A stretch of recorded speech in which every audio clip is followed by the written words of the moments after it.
Duty నుంచి ఇంటికి వెళ్తా అంటే ఇదిగో ఇట్లా కనిపించింది. ఇవి ఇట్లా ఎందుకు పెడతారో మీకు తెలుసా? మన పెద్దలు ఏం చెప్తారు, ఫర్ సపోజ్ ఇంట్లో ఒక వ్యక్తికి బాగాలేదు, ఫీవర్ లాంటివి వచ్చినప్పుడు హాస్పిటల్స్ కి తిప్పుతాం. ఏదో కారణం వల్ల హెల్త్ ఇష్యూ తొందరగా సెట్ అవ్వదు. తగినం పట్టడం అంటారు తెలుసా మీకు? స్థానికంగా ఉండే ఒక పెద్ద మనిషి మీ మీద ఎవరో కూర్చున్నారు, ఎవరికైనా చూపెట్టాలంటారు. ఇక మనోళ్ళు గాబార పడిపోయి దగ్గరలో ఉండే పలానా ఆయన చూస్తాడు కదా, చలో పోదాం పని తీసుకొని పోతారు. చూస్తురా, ఈ ఆర్ఎస్ఐ అన్న నమ్మకం ఉండాలే గానీ మూఢనమ్మకాలు ఉండొద్దని జనాలకు ఏ తీరులా చెప్తున్నాడో. ఆ పెద్ద ఆయన ఒక ముగ్గు పోసి ఒక నల్ల కోడి పెట్టి ఇవన్నీ పెట్టి ఇగో పలానా ఆయన నీ మీద కూర్చున్నాడు అని చెప్తాడు. ఇప్పుడు నేను ఎల్లగొడతా అని చెప్తాడు. చెప్పి వీపు మీద గట్టిగా 2 దెబ్బలు కొడతాడు. ఆ వ్యక్తి భయానికి స్పృహ తప్పి పడిపోతాడు. అప్పుడు మనం ఏమనుకుంటాం, మన మీద ఉన్నది వెళ్ళిపోయిందని అనుకుంటాం. ఇన్నరా, ఎవరికి మంచిగా లేకపోయినా, జ్వరం వచ్చినా, దగ్గుపడిచం పట్టినా, కక్కుడు వారుడైనా ఏమైనా కూడా ఊర్లో ఎవరో కట్టుకట్టేటోళ్ళ దానికి పోవుడు. అగో వాళ్ళు ఇక ఈ 3 బజార్ల కాడ ముద్దల ట్రీట్మెంట్ చేయాలని చెప్పుడు. ఇక వాళ్ళు చెప్పినట్టే ఎవరు చూడని టైంలో ఎర్ర ముద్ద, పచ్చ ముద్ద, కొబ్బరికాయ, కోడిగుడ్డు, నిమ్మకాయ, మిరపకాయలు పెట్టుడు. ఇక అవి పెడితే పట్టిన దయ్యం విడిచిపెడుతుందని పోవుడు. ఇదే చేస్తుంటారు.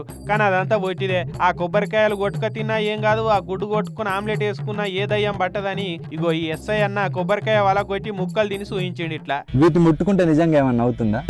ఇది కొబ్బరికాయ, ఇందులో హెల్దీ ఫ్యాట్స్ ఉంటాయి, ఫైబర్ ఉంటుంది, డైజెషన్ కూడా మంచిది. ఇదిగో ఈ నిమ్మకాయ, ఇందులో విటమిన్ సి ఉంటుంది. అసలే ఎండలు ఎక్కువ కొడుతున్నాయి, కనబడితే నిమ్మరసం చేసుకుని తాగండి. ఇలాంటి పదార్థాలను రోడ్డు మీద పడేయడం మన అజ్ఞానం మాత్రం. భయం, అజ్ఞానం మనల్ని బానిసలుగా మార్చేస్తాయి.